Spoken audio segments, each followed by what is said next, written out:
Merry Christmas. I hope you had a terrific holiday. We get some big news to celebrate here on the channel. Upwards of 500,000 subs. How do you like that? You guys, amazing, amazing. We did it. Now we get a new goal, right? 1 million. In the meantime, a few things have been going on. Let me just say, life is getting kind of uncomfortable over there at Disney and ABC News because the new head of the FCC, one Brendan Carr, working for Donald Trump, is already getting started. The inauguration hasn't even happened yet, and yet Brendan Carr is firing off letters to the CEO of Disney, Bob Iger, saying that, you know, this isn't cool, that ABC has basically had this erosion in public trust. In other words, the news network is a problem. Take a look at this, you guys. Okay, so just a couple of days ago, just before the holiday and about 10 days after, they settled that $16 million suit there. Well, it was actually a multi-billion-dollar suit, but they settled for $16 million. $15 million to the Trump Library and another $1 million going to the lawyers for Donald Trump. Well, Brendan Carr says, you know what, there's this erosion in public trust, hey, ABC, and I'm kind of concerned about it, especially when it comes to licensing all your little networks all over the country.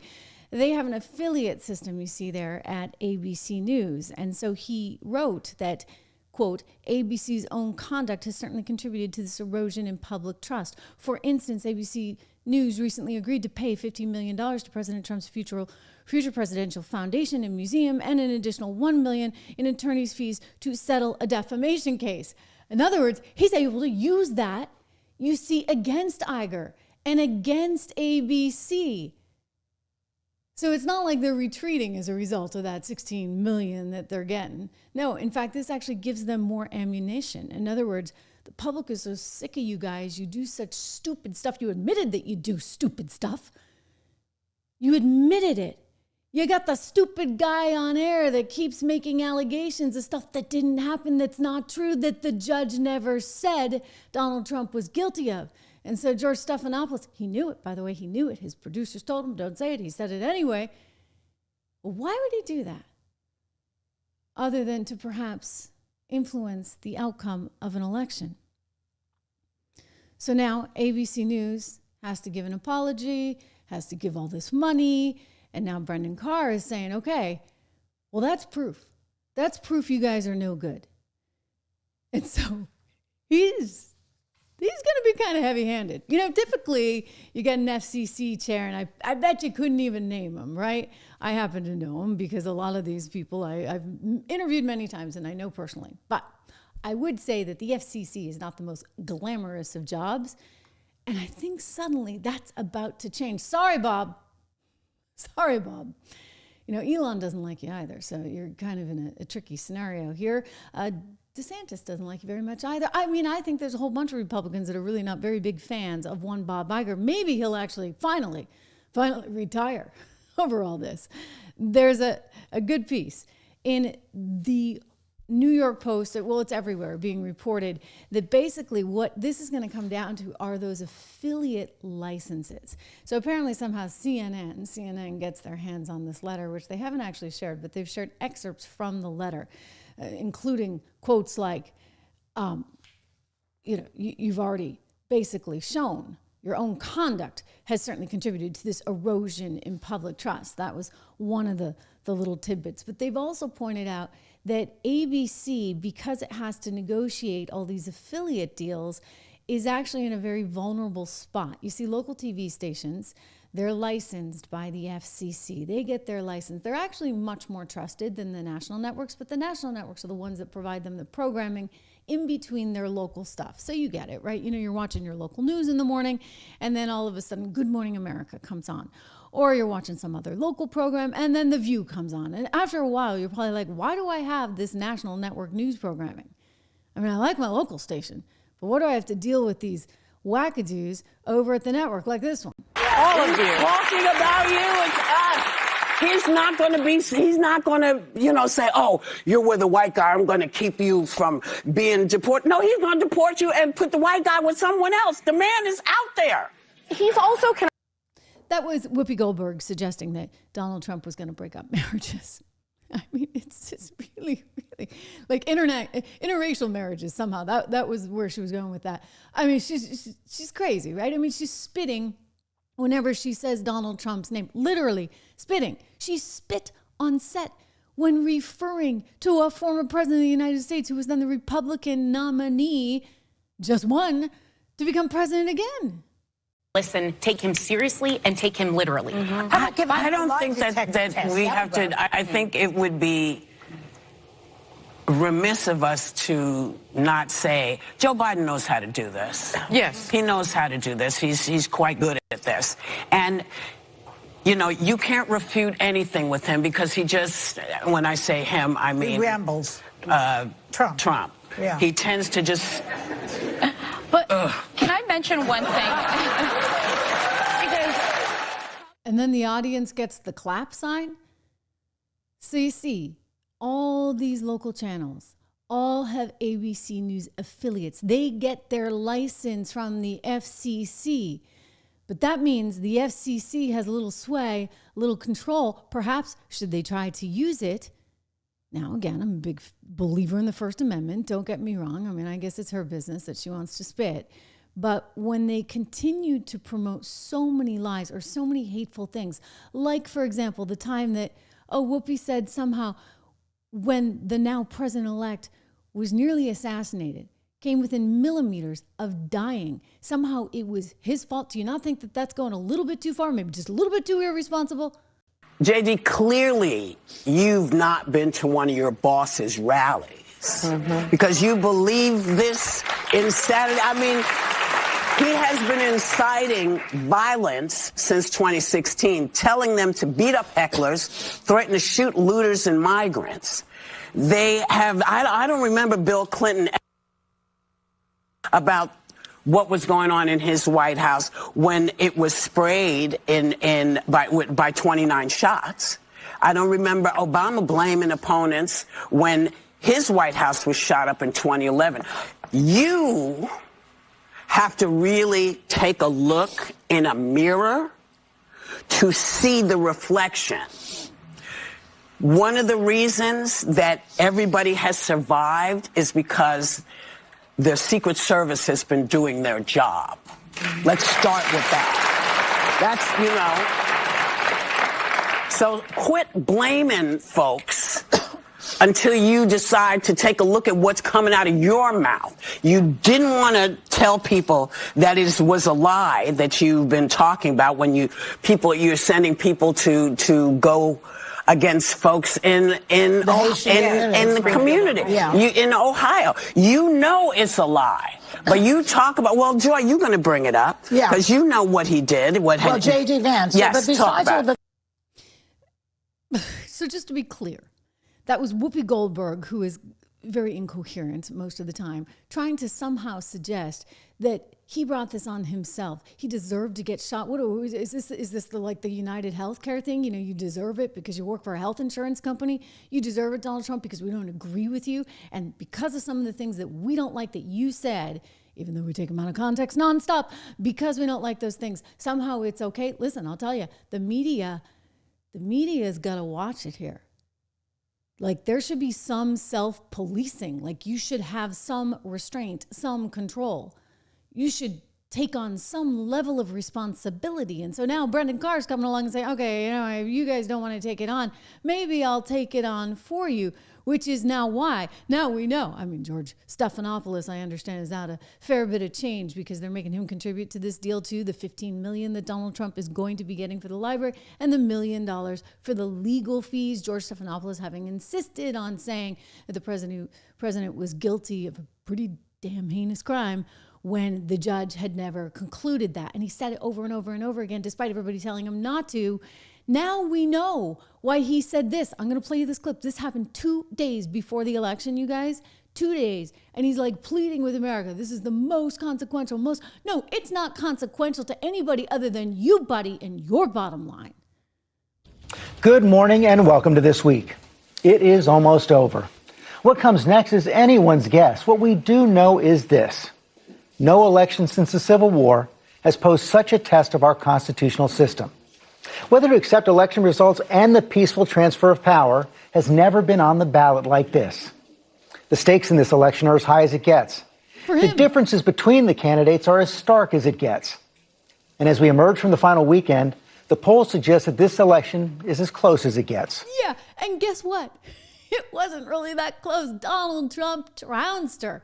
Okay, Georgie Pie. So just to be clear, yeah, obviously it was an important election, important for so many reasons on so many different levels. And I just have to say, thank goodness, thank God, right? We're not dealing with another 4 years of that. I don't know as I could have handled it. I mean, I can handle anything. I'm here for you guys no matter what. But like that would have been pretty darn awful for our economy, for our border, for our culture, etc. So it was important for that reason. But Georgie's going on about how important it is important because it was important for him. And it was important for his livelihood and his company. And now he has to pay all this money and his company has to pay all this money. And if you look at Variety, for example, I had said the same exact thing. There's actually fear about his future. Apparently, he's re-signed a deal according to the LA Times. But that doesn't really mean much. I would not be surprised if they were able to negotiate, one, a much lower fee for little George, literally, little George. And I would not be surprised if they were able to get an out in there somehow.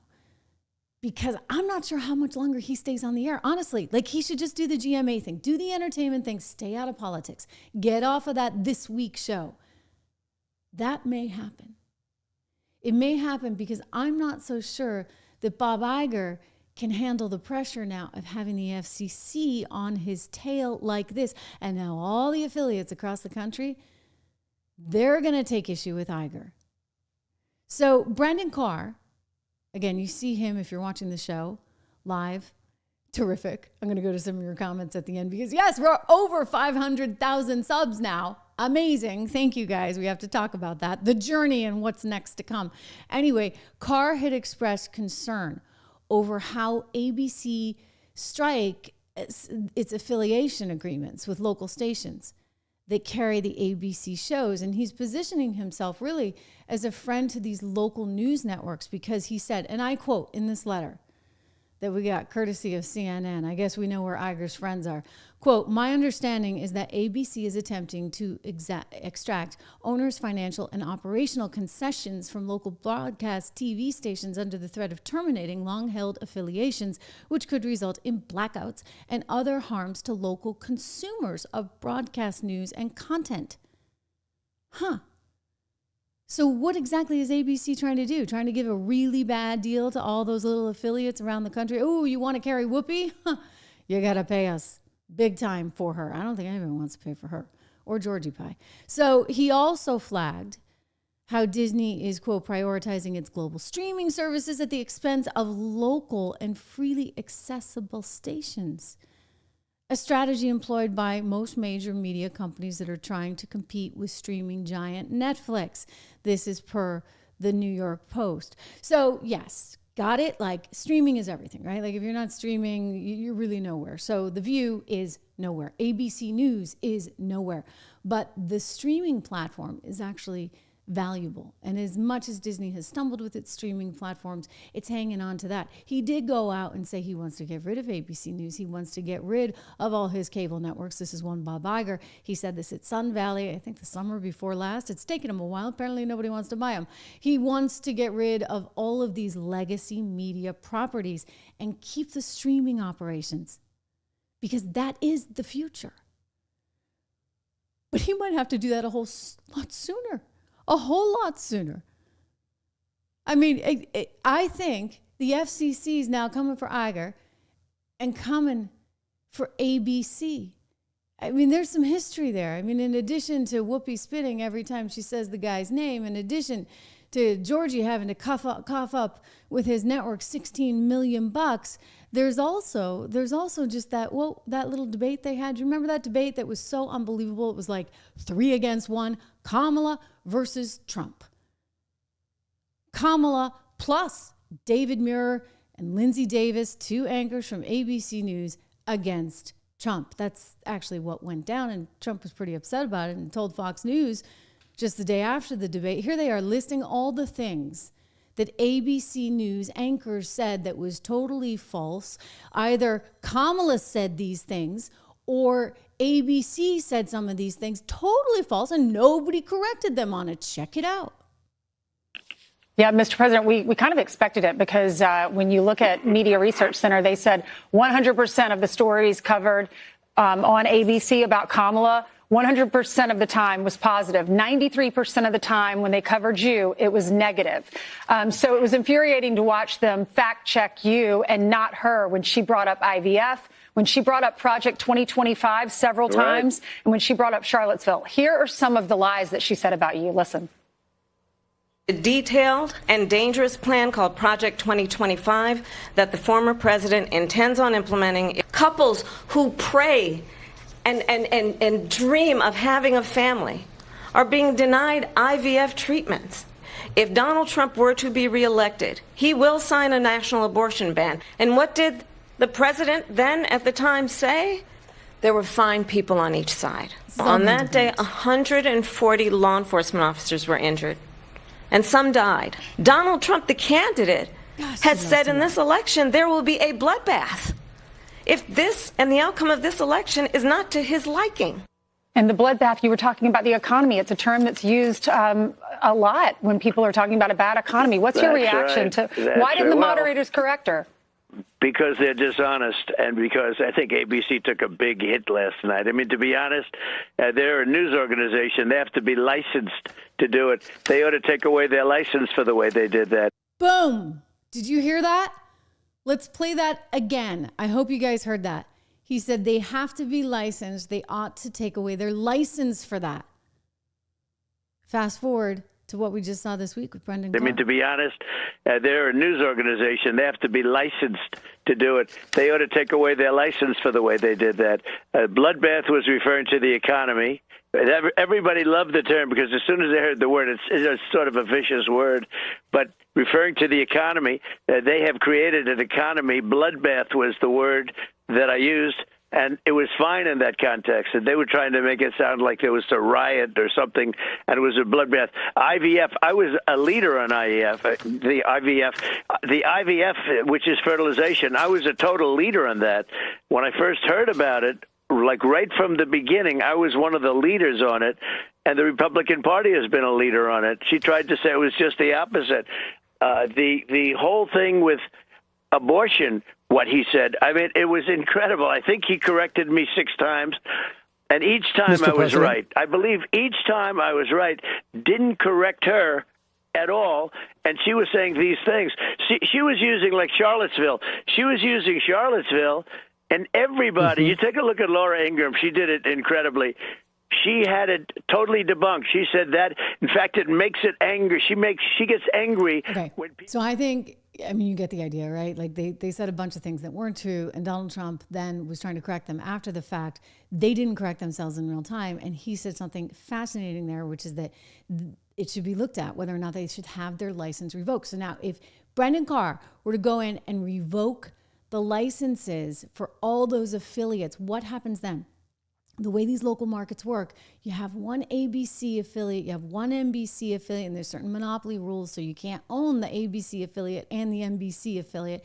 You have a CBS affiliate, you'll have a Fox affiliate, and those affiliations give you the programming that you have to take down or supposed to take down, or you're offered in some cases, it depends on how you strike the agreement, of the mothership. But when the mothership is so insanely flawed and offering such a flawed product, and then you have at the same time the administration saying, well, maybe we shouldn't allow you to have this affiliation, then you're going to have some problems on top of it, right? To Brendan's point, I mean, this is rather unbelievable. They're kind of making all these preferences for their streaming network, and they're not really putting the resources into the product they're supposed to be delivering. The affiliates, this business is changing. Like, that's what we're witnessing, guys, in real time. This is a massive shift, and it is flipping these people out. Oh my gosh, I have a bite. I'm going to play for you a sound bite later in the program from, that anchor that looks just like Rachel Maddow on MSNBC. They can only get Rachel once a week, so they get this guy on 5 days a week. Anyway, he's losing it. He's so upset. This horrible streaming stuff and this social media, and oh my goodness, what has happened to the world? I'll tell you, it's great what has happened to the world. It really is. Like, these animal spirits have been unleashed in so many different ways. Before we get to all that, I want to give a quick shout out for one of our great sponsors here on the Trish Regan Show, and that would be our friends over at American Heart for Gold. You get up to $15,000 worth of free silver. Just text my name, Trish, to 65532 or go to trishlovesgold.com today, because as great as everything is, and I do believe we're getting set up for a very prosperous time. Listen, inflation is still a reality, right? And the other reality is that a lot of countries want to diversify out of, say, U.S. Treasury holdings. So they're looking at gold too. Another reason why I just look at gold as one of those staples in my portfolio. If you feel the same, give them a shot. They're good to talk to. They'll walk you through it. 1-844-495-1115. And again, you get up to $15,000 in free silver when you use my name, Trish, and you go to trishlovesgold.com for more, or you text Trish to 655-65532. American Heart for Gold, trishlovesgold.com. Speaking of money, speaking of markets, I just want to give a quick plug for my own financial research company, which is 76 Research. And of course, it's just been a tremendous year. Look at this. This is actually in the quarter ending 10/31/24. And as you know, markets have been up since then, but the top financial pick at that point was up 37%. And there's another financial in there up 35%, energy up 29%. You understand, you get the drill. And I have been saying all along, make sure you invest, right? Because this is important for you. This is your future. So go check it out. Go to 76research.com. I'm putting it in the show notes for you. You can use code word dollar, DOLLAR. That way you just pay $1 a month for the first 2 months. It goes to $9.95 thereafter, but you can cancel anytime. So no harm, no foul. I won't take it personally, but you actually really should do this. Like, you just should do this. If you're not investing, you need to be investing. And it's hard. I get it. I know it's overwhelming. We're actually coming out with a guide for all of our peeps there at 76 Research. It's just like a basic one-on-one on how to invest and how to get started. But at least look at these names that we give you. Look at the guidance we give you. If you want to get the model portfolios, it's an additional cost, but there's 10 to 15 names in each one of those portfolios. And it's pretty exciting stuff. Very exciting stuff. Okay, you know what else is exciting stuff? MSNBC prepping for a big old spinoff. I'll tell you, this is what ABC is going to have to do. So Bob Iger's getting the note from Brendan Carr. And he's probably looking at that and going, well, I wanted to get rid of these networks anyway. ABC News, bye-bye. I mean, it's going to be very, very, very tough, I think, for that network going forward, just like it's very, very tough for one NBC News. Look at the pay cuts. Joy Reid is looking at, she's making $3 million apparently per reports, which is like 3 million too many. So maybe she'll have to take a cut, just like Rachel Maddow went from 30 down to 25. They get all kinds of change over there, I guess. The question is, will Joy be able to capture some of it? Joy, remember Joy, who was just so delighted that it was black people going after Donald Trump with all of those different cases? I mean, I actually thought it kind of looked a little bit conspicuous. Just saying. Here's Joy Reid back in the day. For me, there is something wonderfully poetic about the fact that despite the fact that even if convicted, he's not going to go to prison, the first person to actually criminally prosecute Donald Trump is a black Harvard grad, the very kind of person that his former staff, the people who worked for him, Stephen Miller, et cetera, want to never be at Harvard Law School. But he was. And he came out and graduated. He's prosecuting you, Donald. And a black woman is doing that same exact thing in Georgia. And a black woman forced you to pay a $175 million fine that's out now also in question because the people who put it up, that might not be legit. Donald Trump is being held to account by the very multicultural, multiracial democracy that he's trying to dismantle. And for me, there's something poetic and actually wonderful about that. It says something good about our country that we're still capable of having that happen. Go DEI. My DEIs. Oh, I apologize for clipping off the end of that. She said, go DEI. My DEIs. I mean, there's something poetic? You really want to be that divisive, huh? You really want to just reduce everything to race? Yes, the answer is yes. That is all she wants to do. So I think Joy is probably on thin ice. They're saying, okay, you take this pay cut or you lose your show. You lose your job. again, I go back to why was everybody so worried about Donald Trump? It had nothing to do with him being Hitler and everything to do with their own selfish actions. They were all very much aware that they would make less money when Donald Trump came in. I mean, this woman is so crazy that she actually suggested in her little TikTok thing, this is it's highly irresponsible, just like Whoopi saying, well, he deserved it because some of his rhetoric, he brings this on himself. Joy Behar suggested the assassination attempt might be fake, might have been staged. I mean, this woman needs to be fired for the sake of humanity. Thank you very much. And yes, she'll get a pay cut, but I'm telling you, it should be a whole lot more. Spinco, when MSNBC has to stand on its own 2 feet and actually earn a dime because it doesn't have Comcast there to bail it out every other turn, that's going to be interesting to see. Here, take a look. We still don't know for sure whether Donald Trump was hit by a bullet, whether he was hit by glass fragments, whether he was hit by shrapnel. We don't have those details. We actually have no details from his physician, even though this man is still a Secret Service protected, and presidential candidate. We know almost nothing. Why? Why don't we know that much? We know that 3 people were shot. 1 person, unfortunately, was killed at the rally. We don't know where they were sitting or standing relative to him. We don't know why, for 9 full seconds, Donald Trump was allowed to stand back up during an active shooter situation, even though they, at that point, had said the shooter was down. How would they have known if there were more shooters or not?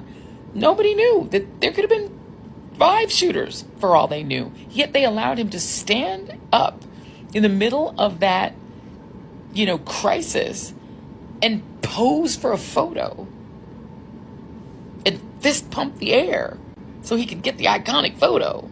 And then they allowed him to stand up again outside of the SUV instead of just shoving him into the SUV. That seems really unusual. What is the actual injury to Donald Trump's ear that's under that bandage? Shouldn't we know that by now? It's weird. And there doesn't seem to be a I'll tell you, this whole woman is weird. So I don't even know if I played that back at the time because I was so horrified by that. And I wanted to be thoughtful about not encouraging any kind of insanity and crazy speech, etc. But I definitely watched it and was pretty struck. And I just thought it was important to show you now because she is so far out in crazy town land and her network is looking at, well, what do we do? Does she stay? Does she go? Who else stays and goes? Because the whole lot of them were trying to outdo each other with their conspiracies. And I will say this about Rachel Maddow. There's no conspiracy that she hasn't met that she just doesn't love. And she goes down these crazy liberal rabbit holes. Russia, for example. But there's actually some sophistication to it. I mean, I kid you not. I'd watch. I was like, damn. She used to have a show on right after me. And so I'd find myself, I'd go to the green room and, maybe I'd be changing my clothes or something afterwards or taking off my makeup, some of it, before I left the studio. And I'd catch part of her show on one of the competition monitors. And I'm like, damn. If I were to say those things, ever say those things, I can't even imagine. That would be crazy, right? But somehow, because she's on the left, she's on the other side, she gets to go with this really wackadoo scenario. I will say, though, they were clever. They were crazy, but clever. This one, on the other hand, she's got no cleverness. There's no sophistication. There's no savoir-faire. There's no je ne sais quoi. There's no nothing other than a really bad-looking haircut. She needs to go, okay? That is my opinion. She is not doing journalists any kind of favor whatsoever. But there's a lot of them. I mean, for goodness sakes, what's his name that tried to tell us that it was the best Joe Biden he had ever seen? You know who I'm talking about, one Joe Scarborough. I mean, they just lie to us. Or I'll never forget the day that Morning Joe show started to go on about the economy and how it was all in people's heads because, wages are up. Okay, you idiots, real wages aren't up. real wages called adjusted for inflation, because inflation is through the roof. Real wages are way down. And that's why people feel this pain. Don't try and sit there and tell us to think otherwise. They wanted us to think the economy was great, because then maybe the economy could be great. It's actually a whole sort of economic school of thought that when you have positive energy out there, it tends to influence how people feel, and then you get more positive energy. But you weren't getting any positive energy from the likes of Kamala or Biden, for that matter. No way, no how. Like, it was just, you just looked at Biden and thought, I don't know if he's going to make it. And then you looked at Kamala and you said, she's definitely not going to make it. And there's not a lot upstairs either. And she can't even have a conversation on the economy, for that matter. But this is great, because MSNBC is now like maybe trying to bring in new faces and new people. So they brought on this woman who's a columnist at the Financial Times in London, Gillian Tett. And Gillian, she's got her finger on the pulse of the business community. Anyone who covers business gets it, right? Like, you understand when markets go up or markets go down. It's pretty simple. You understand the opportunity or lack thereof. And so they bring her on to Morning Joe, and this is hysterical. Like, they're like setting her up. Oh, the global business community, what do they really think? Because they can't be that happy, right, with all this uncertainty. And watch the answer she gives. What is your sense of what not just American CEOs, but the world is bracing for, is prepared for, is expecting from a second? Interesting choice of word, bracing for. Term. Well, here is what we do know. We do know that Donald Trump's election has unleashed astonishing animal spirits.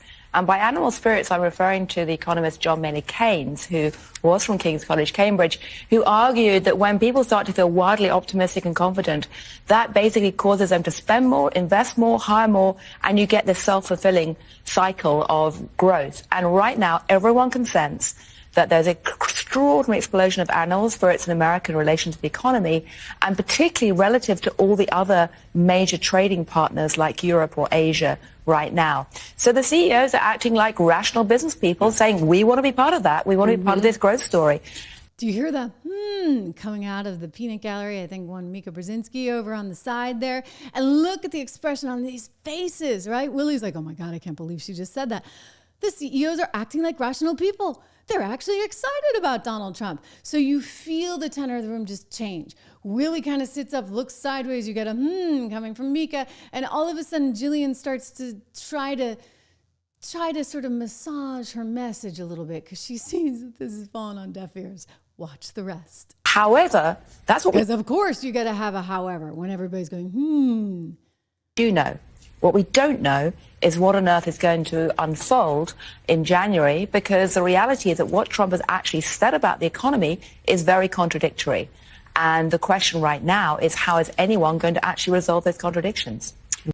I actually think she was just trying to cover herself, because she could read the room and everybody around her actually flipped out.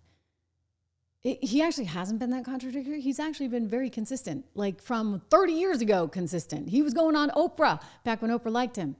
He was going on Larry King back when CNN liked him, and saying the same thing he's saying now, which is that we can't keep having every other country eat our lunch. We need to look at things like tariffs. We need to be more intelligent with our financial planning and our tax structure, et cetera, et cetera. And he's right. So MSNBC going into Spinco, ABC, mark my words, is going to look very, very different. Very different by this time next year. I tend to be right on these things, for better or for worse. I just call it like I see it. Really and truly. Like, I'm just calling it like I see it. And Bob Iger is not a dumb man. He may be liberal, but he's not entirely dumb. And his responsibility is to maximize shareholder value. And you're not maximizing shareholder value with Whoopi Goldberg, Joy Behar, and the other one, Georgie Pants, right? Like, that is not good for shareholders. Granted, it's a very small part of the business, but do you need the headache? They're already figuring out. They got rid of that lesbian witch series, right? The coven of lesbian witches, the Star Wars spinoff that was costing them $29 million an episode. They finally figured out that wasn't such a good allocation of capital, because nobody wanted to see it. Yeah, you know what? You guys actually have to create things that people want to see. And on the news side, that people trust. And no one trusts you. No one at all. You know what? I'll tell you this. No one trusts the governor of New York or AOC at all right now. I think actually the mayor has a leg to stand on because he was one of the first to come out and say, we're getting rid of the $350 certificate, the little credit card that you would get as an illegal migrant for your food. We're getting rid of that. He wants to get rid of the hotel stays. He's all over that because it turns out, interestingly enough, the hotel that New York taxpayers are paying hundreds of millions of dollars to every single year is actually owned by the Pakistan government. So go figure.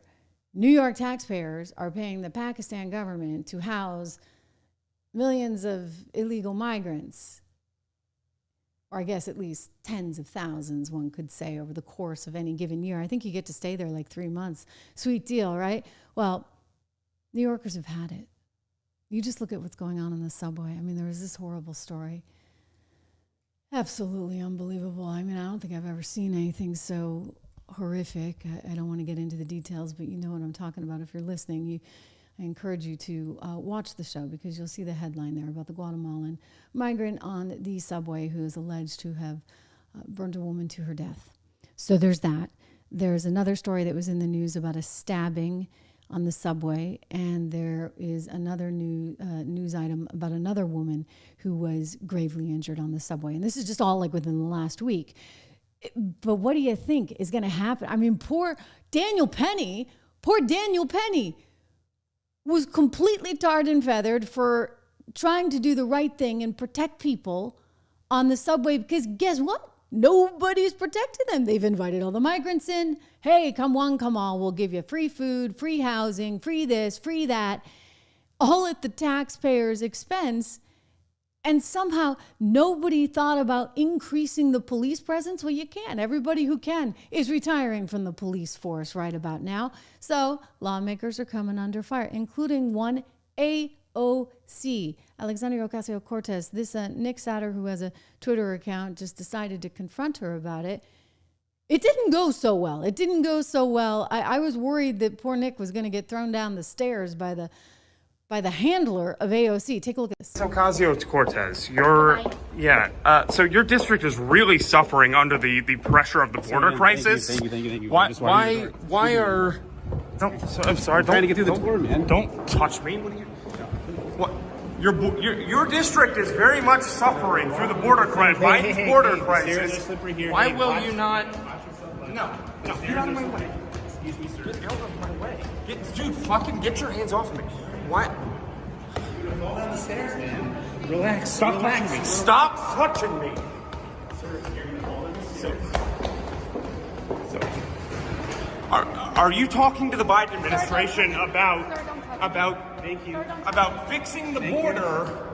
Get off of me. What is wrong with you? You touched me on the stairs. Thank you. I did not touch you. I have it on video. Wow.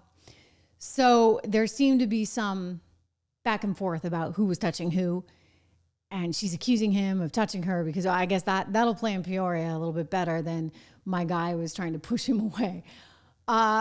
Anyway, these questions are real questions, and AOC is going to have to answer them.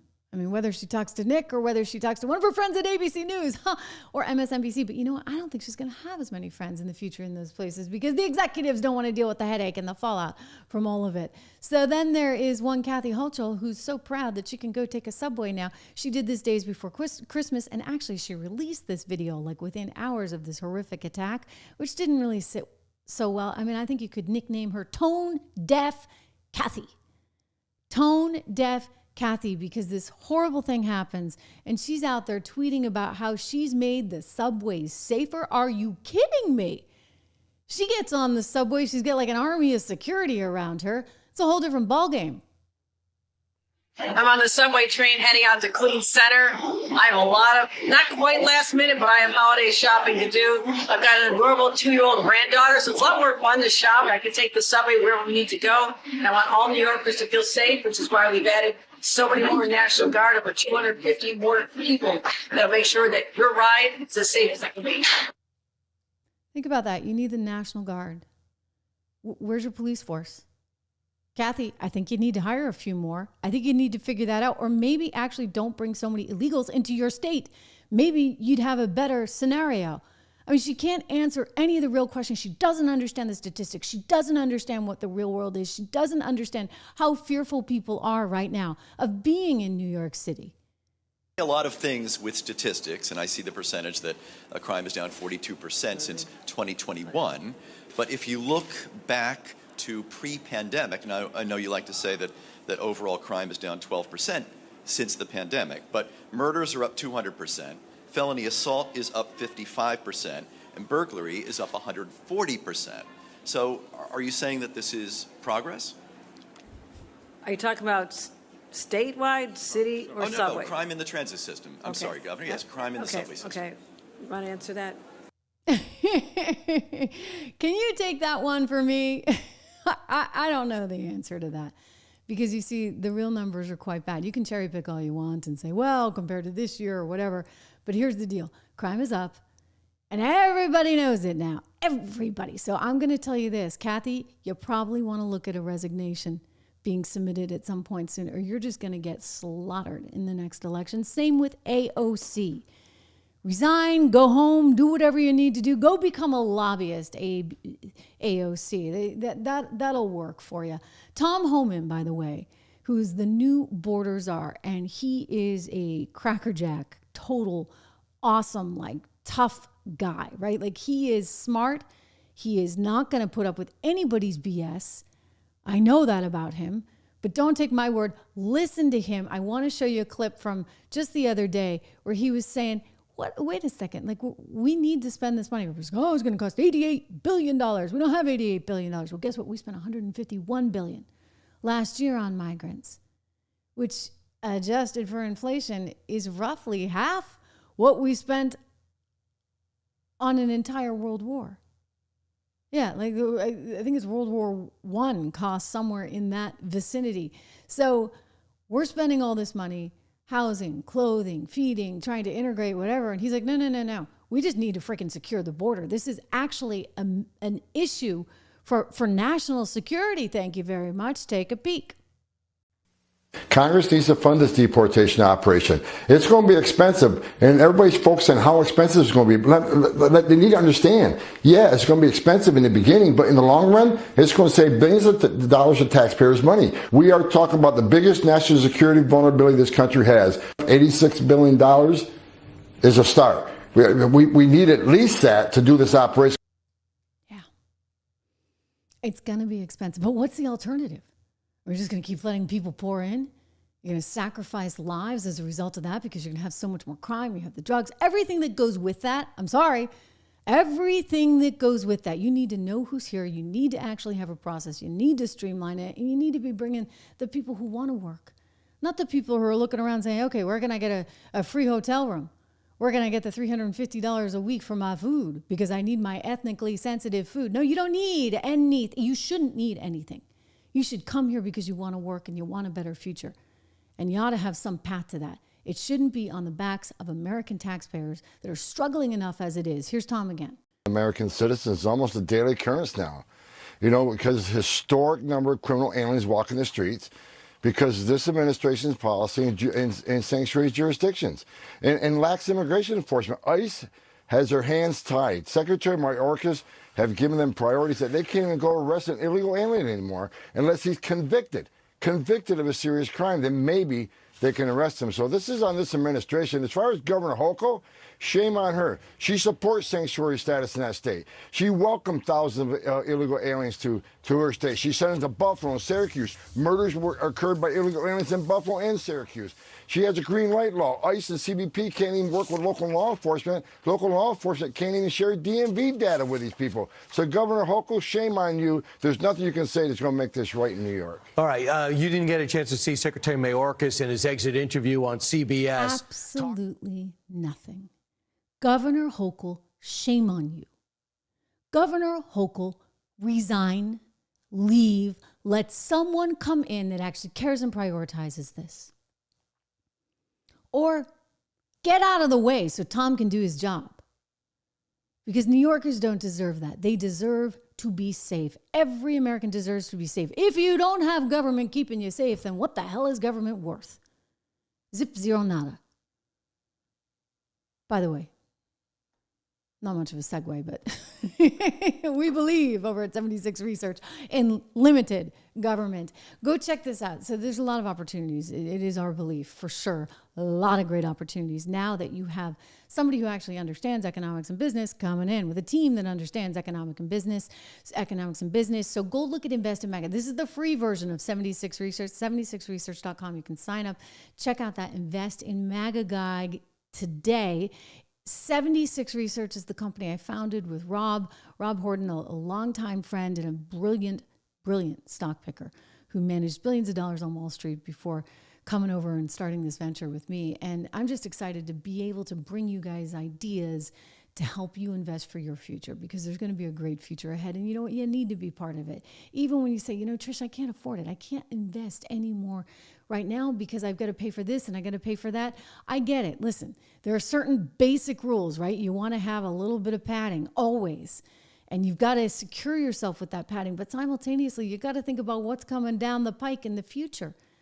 And if you're not investing, you're not going to be keeping up, one, with inflation, and two, with what you're going to need in the future, because hopefully someday you're going to be able to retire. And so you want that income stream coming in. We actually have a portfolio designed for that. It's called the Basic Income Portfolio at 76research.com. So go check that out. I mean, if you have a little time over the holidays, right? We're going into a weekend. Take a look at this stuff. And health and wealth. I mean wealth and now health, right? Balance in nature is what I trust. For my health, balance in nature is actually the vitamins that I take every single day. Isn't that pretty good? I pop them every morning. My fruits and veggies, if you would. My fruits and veggies, because I suffer from not getting enough vitamin D. I knew I should have gone someplace warm this vacation, right? Oh, well, I trust my Balance in Nature to help me. Balanceinnature.com. Use code word Trish, TRISH, 1-800-246-8751 is the number, 1-800-246-8751. It's really good stuff, and they deliver it free to your house. You get 35% off with my code, Trish, TRISH, plus free shipping, so well worth it. Breaking story to bring you right now. This is absolutely wild. The Democrats are making some kind of crazy last-ditch effort to try and take Donald Trump out. It is going to fail spectacularly. I can tell you that right from the beginning. But at least understand how crazy they are. That's why we're covering it. This is the new article making the rounds. It's featured first and most predominantly in The Hill. Congress has the power to block Trump from taking office, but lawmakers must act now. They are calling on lawmakers, these guys, Evan and David, opinion writers, they're contributors over at The Hill. They want this to happen ASAP because they do not want Donald Trump coming in as president. I mean, my gosh. They need to go hang out with the folks over at ABC and NBC, right? MSNBC. They said, and I quote here, the Constitution provides that an oath-breaking insurrectionist is ineligible to be president. This is the plain wording of Section 3 of the 14th Amendment to the Constitution. Quote, no person shall hold any office, civil or military, under the United States or under any state who, having previously taken an oath to support the Constitution of the U.S., shall have engaged in insurrection or rebellion against the same or given aid or comfort to the enemies thereof. This disability can be removed by a 2/3 vote in each house. Well, one, you're not going to get the vote, and two, he was not an insurrectionist. Didn't we just go through all this? Didn't Jack Smith just pack up his bags and leave? I mean, didn't Fannie, Big Fannie down there in Georgia, just actually get her entire team disqualified along with herself because of, well, some indiscretions along the way? I'm not sure why they're trying to go back to this. I feel like we're relitigating everything that we've already litigated.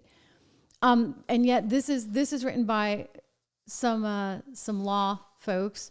They were both clerks, I guess, on the Supreme Court. No, maybe just clerks at a state level. But anyway, these two particular people, one went to Columbia, I think one went to Duke, whatever. You know, the Ivies aren't what they used to be. I say that as a Columbia grad, by the way. They're trying to somehow say that you need to go back to Section 3 of the 14th Amendment of the Constitution. It's just that, you know, they really don't have a leg to stand on. I'm not entirely sure why they're going down this process again. So they're going back to J6, which is, can I say this?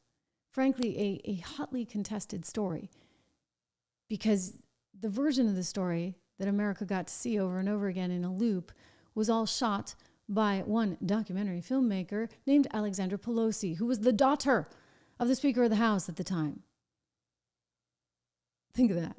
I mean, right? I mean, this was, and then they played it on CNN as an exclusive after they bought it, I guess, from HBO, because she was shooting for HBO. So she probably made money on the whole thing too. And they brought in, what do you know? Some Disney ABC producers. The guy who used to produce Good Morning America produced the trial. So he went through the footage to cherry pick the best moments. And then they played that in a loop in primetime. And they chose primetime deliberately because they wanted everybody to see it. And guess what? None of it mattered, because America still voted for Donald Trump. And yet, these crazy people are still willing to go and try this one again. It will go nowhere. But it speaks volumes about how crazy and how much venom there really is there. I mean, Donald Trump won the whole kit and caboodle. I mean, he took all the battleground states. They weren't battleground. They were there for Trump. All right. So this is just, anyway, it's making the rounds on Twitter too. This opinion piece. They want to use Section 3 of the 14th Amendment to deal with this insurrection thing. And look, I'm just going to say this, because again, I've got pretty good instincts on this stuff. It's not going to get to first base. It's not going to get to first base, but consider everything that's happened. I mean, they hid from us the fact that Joe Biden was a mess. They couldn't bother to primary him. They couldn't bother. They didn't want to offend Joe Biden. They couldn't actually unseat him. And so then they did it after the fact, when they finally realized that he was so incapacitated and suffering from mental health challenges and likely dementia that they had to take him out. In the meantime, they went on to mainstream media and gave us a whole song and dance. You know the drill. And the mainstream media, boy, did they dance. Like this guy. I think he's better than he's ever been. Intellectually, analytically, because he's been around for 50 years. And, you know, I don't know if people knew this or not, Biden used to be a hothead. Sometimes that Irishman would get in front of the reasoning. Sometimes he would say things he didn't want to say. This is, and I don't really, you know what, I don't really care. Start your tape right now, because I'm about to tell you the truth.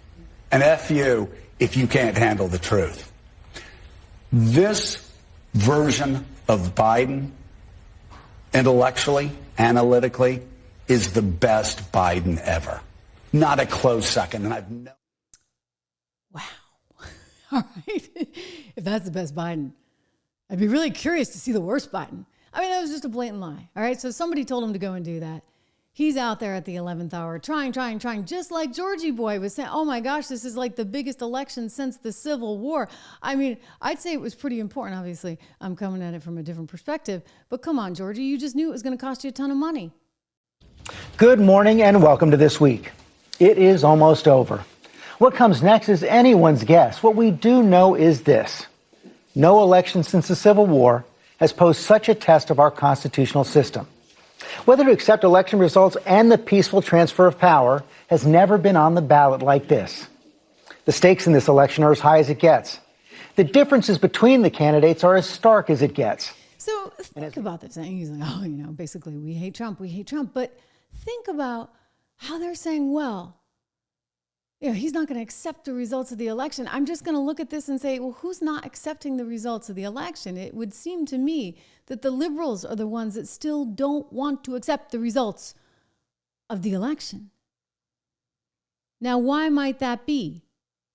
Well, because it has a financial impact on them, because it's going to change media forever, because gosh darn it, Elon Musk went and he bought Twitter and turned it into X. And they don't like that. They don't like the streaming stuff. They don't like the podcast stuff. They don't like that we actually can speak freely over here and have an exchange of dialogue. They want it all controlled by themselves, and they want to keep that little perch. So there's the guy that's on MSNBC that looks, gosh darn it, just like Rachel Maddow. You know who I'm talking about. Chris Hayes. Let me see if I can find this soundbite for you, because this is actually pretty funny to see. Chris Hayes is really quite worked up that all of a sudden media is changing, and he thinks that somehow this is connected to Trump. In other words, if the media hadn't been changing as much as it was, if people hadn't had all that access to information like they've had, God forbid they have access to information. Gosh, now they can read. What are you going to do? My gosh, I mean, think of how disgusting that is, really and truly. Well, this guy, Chris Hayes, is so worried about everyday people actually being able to consume their news sources in different ways. He keeps going back to this, that basically people that don't watch him are the stupid people. So if you don't watch Chris Hayes, you're somehow stupid. And that stupidity means that you're going to vote for someone like Trump. You know, when they talk about low information voters, this is what they're going back to. It's kind of a longer-ish clip, but I want you to hear it because we should talk about this.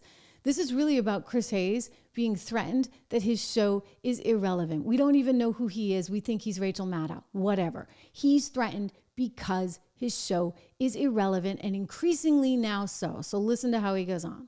As we inch closer to a new year and a new administration, there are still lots of questions about how the election turned out the way it did. And everyone's got their pet reasons. It was inflation, sure. It was Joe Biden's age, also. It was the Democrats doing too much of this or too little of that. But for me, the one piece of data that haunts me is this. Just before the election, the think tank Data for Progress surveyed a month's worth of poll respondents. That's more than 13,000 voters, to see how closely they paid attention to political news. Now, this sample group of voters basically matched the overall results of the election, favoring Donald Trump over Kamala Harris by about 1%, which is how it turned out. But Data for Progress also singled out respondents who said they consume a great deal of political news. That group of voters broke for Kamala Harris by a 6. In other words, he's like, the voters who watch me, they broke for Kamala. The ones that are watching all the news, of course, because all the news is for Kamala. Point margin. And among voters who said they consume zero political news, none at all, Donald Trump took a 19-point advantage. Conclusion you can draw from that data is that the less attention Americans paid to the news, the likelier they were to be big Trump supporters. And we just entered a new environment in which the news as a distinct entity is kind of crumbling. It's being replaced by the endless scroll of content, the ambient information environment that people breathe into their lungs the way you breathe in both air and pollution at the same time. So now you have people who don't pay attention to the failing news media, as it's called by its critics, but are still getting some clues and information from algorithm-driven social networks about what's happening in our democracy, what the government is doing, what the status quo is, what people are proposing to do about it. And this has produced a situation in which the basic way that people relate to their own self-governance and the information they get about it is about as bad and degraded as I personally have ever seen it. There are a lot of reasons for that. We'll be exploring those reasons throughout this special show tonight. One place where this bleak information environment is the most obvious is what used to be called Twitter, now X, the social media site that got bought by far-right billionaire Elon Musk, who very clearly intentionally manipulated the platform to become a de facto pro-Trump right-wing propaganda outlet, and he succeeded. Studies by the Wall Street Journal, the Washington Post, and academic organizations have found that the site forced political content on users. That content was almost invariably pro-Trump, pro-Republican, and pro-Musk. Musk has also shared or amplified far-right and racist conspiracy theories on the site, all while accounts for mainstream news outlets and liberal politicians get less engagement and more abuse. So he's worried because you see people are getting a lot of views from X. But X is the one place where you could actually, I'll say this in present tense, you can actually talk about stuff.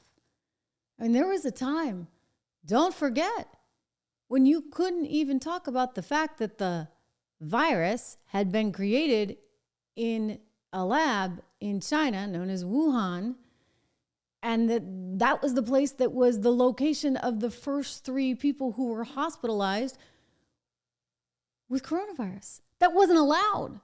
like all the platforms had censored that. I mean, for goodness sakes, Facebook took Donald Trump off of the platform. Twitter did the same exact thing. I mean, the Ayatollah could stay, but not Donald Trump. Come on. You can't tell me you believe in freedom of speech and then say, we're going to just outlaw everything. You can't say this. You can't think that. You can't say this because we have to be this, that, and the other. No, that was micromanagement controlled from the likes of the Biden administration. Those days have ended. And that is terrifying for the mainstream media because it means they have ended.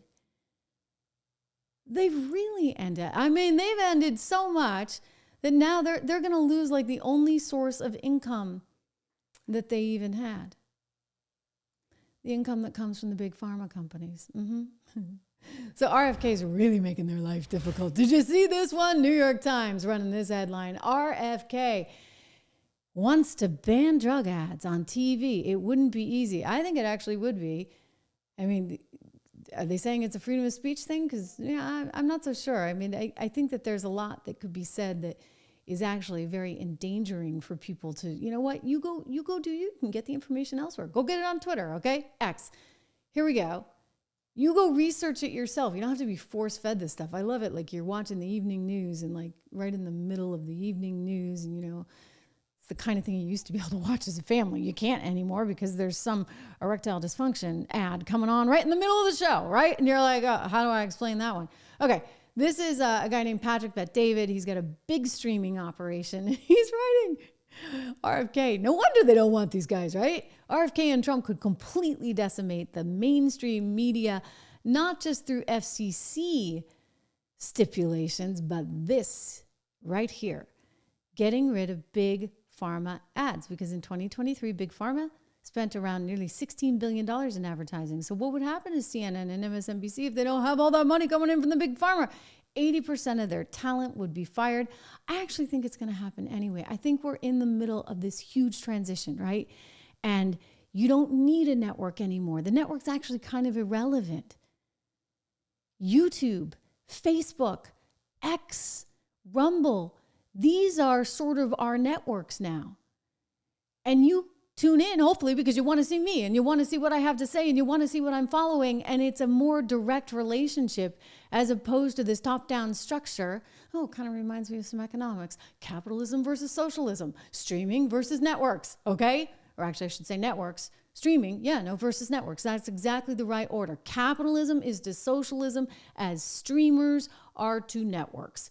This is where it's at. The handwriting's on the wall.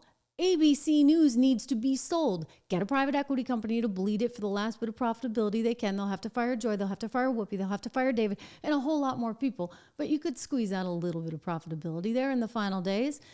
Spinco, forget about it. Again, none of this stuff matters anymore. MSNBC doesn't matter anymore.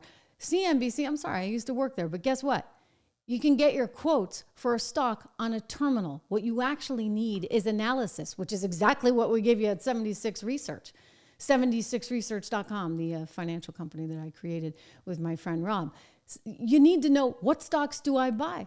CNBC is not telling you that. They're just giving you the hits, runs, and errors in the day of programming. And frankly, you don't even want the hits, runs, and errors because then you often kind of make mistakes, right? You get too caught up in the psychology of things and everybody's selling, so you figure you should sell. And I'm like, no. That's when you need to buy, all right? When everyone sells, you buy, and vice versa. Although I never really sell. We don't sell a lot. A lot of our holdings, I should point that out.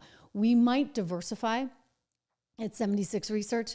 So for example, if the stock has gone up so much, we might say, okay, now it's such a big portion of the portfolio that we need to rejigger, reallocate. And so this is the other name that we're looking at right now. But our names are good names. Like we want to own them for a long time. So it's not like in, out, in, out, in, out. Anyway, I digress. The point being that, look, this streaming stuff is real. This is where content is coming from. And we don't have to worry about big pharma. And we don't have to worry about micromanagement and networks saying you can only say this, that, or the other. It's a whole new day, which is great. And you know what? I think it's going to be overall a plus for the country. Liberalism is bad for your health. I mean, we knew that, right? I knew that. We've talked about it. You knew that. But apparently, a new study, I think this is a Harvard guy who went on to Genius Life to talk about it. A new study actually shows that It's definitely bad for your health. Well, maybe a chicken or an egg thing that you could debate, but I look at it and say there's some kind of correlation here going on that is fascinating, because liberals are just miserable people. And like, I'm not just saying that. They really are. They're like miserable people. Look. 10 years ago, you wrote, conservative women seem to be particularly blissful. About 40% say they're very happy. That makes them slightly happier than conservative men and significantly happier than liberal women. Yeah. The unhappiest of all are liberal men. Only about a fifth consider themselves very happy. That was true 10 years ago. Liberal women have overtaken liberal men as the unhappiest group. You find that particularly young women, very interesting new data show that white liberal women under 30 have almost a 6 in 10 chance of having been diagnosed with a mental illness in America today. It's a really big problem. And there's lots of speculation about what that has to do with politics, what has to do with race, what has to do with age, et cetera, et cetera. But what you find is that this is a group that's really, really struggling. And it's a pity, because it's not good for them, it's not good for society, and that's what we see. So I don't think that being a political conservative is a panacea for being a happy person, but we see disproportionately these happiness and unhappiness effects in different parts of the population, for sure. Why do you guys think that is? I have a few different views on that. I mean, one, I think conservatives often have religion in their life, and I think religion is a big part of being a happy person, because a lot of stuff happens and you can't explain it, but you got to keep moving forward, right? Is it glass half full or half empty? It's always half full when you talk to a conservative. And you know what? You know, when the things don't go well, you deal with it. And you confront it, you lick your wounds for a little bit, and then you back up, you're back on the horse, and you're moving forward, because you know what? It's partly what God's mandate is for us, right? To keep pushing forward and moving forward and striving to make yourself happier and recognizing and being grateful. Big part of religion too, for all that we do have. Right? I mean, you're thankful. You say your prayers to God, and you thank God for all that is going right. And so you're reminded of what's going right. And that's sort of a self-fulfilling prophecy. You think about what's going well in your life. Okay, maybe there's some other things that you need to work on, whatever, or maybe things aren't perfect over here, but this is good. And because this is good, I feel good. And so I do suspect that just a basic little thing like religion tends to help people more than the liberals ever knew.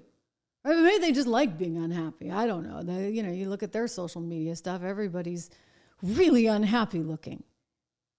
And they wallow in that. And it's just, victim mentality, constant. I'm the poor victim, and it's never going to change because the man is always going to be.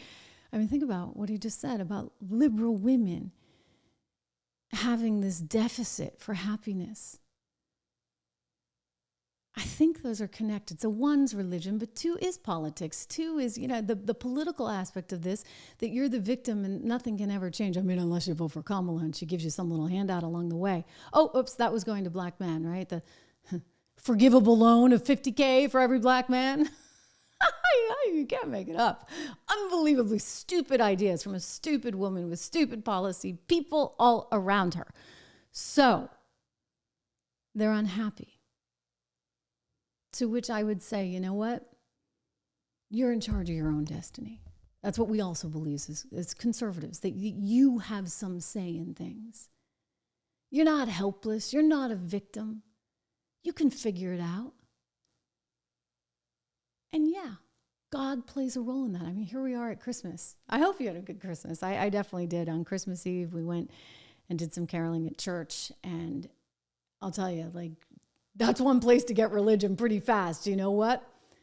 A candlelit service on Christmas Eve, when you're reading about the nativity scenes, and I mean, it's like overpowering. It's just everybody sang Silent Night. We lit our candles. It was actually just amazing, and the joy of the world. And I was like, wow, I was just so overcome. I always am. And that's something that everybody should have a chance to experience. You can't, though, if you're a liberal. No, you're a liberal. You can't do that. We don't like church, right? We want to just sit over here in the corner and be miserable all the time with our funny haircut. Liberal women, I'm just going to tell you, you know what? Get out there. Maybe go to church. Go for a run. Start thinking about what you're grateful for every day. Every single day, remind yourself There's got to be something that you're happy about. And remind yourself of that. And then, hey, you know what? Maybe one day you'll become a conservative because we're really happy over here. What can I say? You know who's not so happy? Here's a liberal woman who's clearly, she went out of her way, Beyonce, doing this whole Texas Carter thing for her Texas Carter album because she wants to somehow overtake country music because she got slighted a few years ago.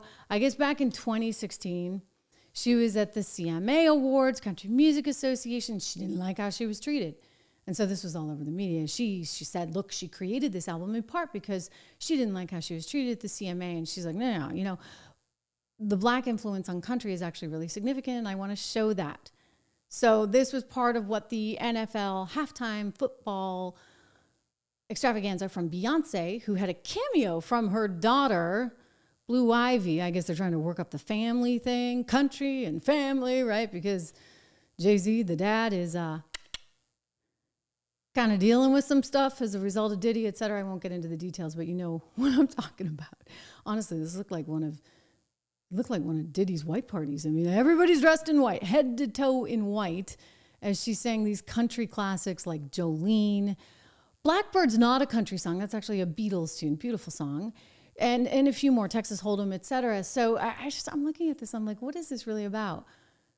I do not think the dancers were very diverse. I think they were predominantly Black, which is fine and great. It was just weird to have all the white costumes and then not really see any diversity in the crowd, but everybody's like dressed in white. And she's trying to make the point that she can conquer country music. Now, the album was pretty good, right? They won like 11 awards, et cetera. And I think she had Post Malone on there and a few others. Like, I mean, I'm not debating her skill. She's an excellent singer. She's, I guess, an okay dancer. I don't like some of the things that she's done to country. Like there's an introduction of certain lines and certain language that I don't feel really is representative of country music, because one of the things I like about country is that it's wholesome and clean. And you know what? I'm really happy to have my kids listen to it. I started getting into country music. My husband and I used to have a home up on Lake Winnipesaukee in New Hampshire early in our marriage. And so we'd leave New York City like on Friday night, late at night, and we'd drive all the way, 6 hours. We didn't care. We just wanted to be able to wake up in the morning by the lake and just appreciate being out of the city, right? That was always my goal, to be out of the city. So we would get up into the mountains in New Hampshire. And this was back in the day, it's a lot of years ago, back in the day when you didn't have Apple Music and you couldn't listen to things on demand. There was no Spotify. There was no Pandora. If you didn't have your CDs with you, good luck. So we'd turn on the radio and I would hear country music all the time. And I'd get to know the stories. And, oh my gosh, like I'd be like driving. And I'm like, oh, I think I'm going to cry. Like, what a great story.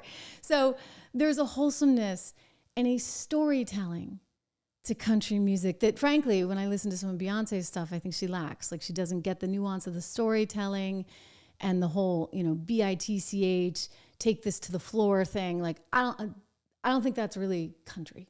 Okay? I don't. And I think it was weird. There was some kind of weird message going on there, sort of echoing the Diddy party, whatever. I don't know. I'm curious actually to know what you guys think of it, because I was not impressed from that perspective, in that I got this feeling like it was DEI on steroids all over again. I'm like, wait, we've done that. It's over. Like, we're moving forward. We don't care what color your skin is. We don't need to highlight, like, country's country. Anybody can sing country. You don't need to make this about race. Like, let's move forward, please.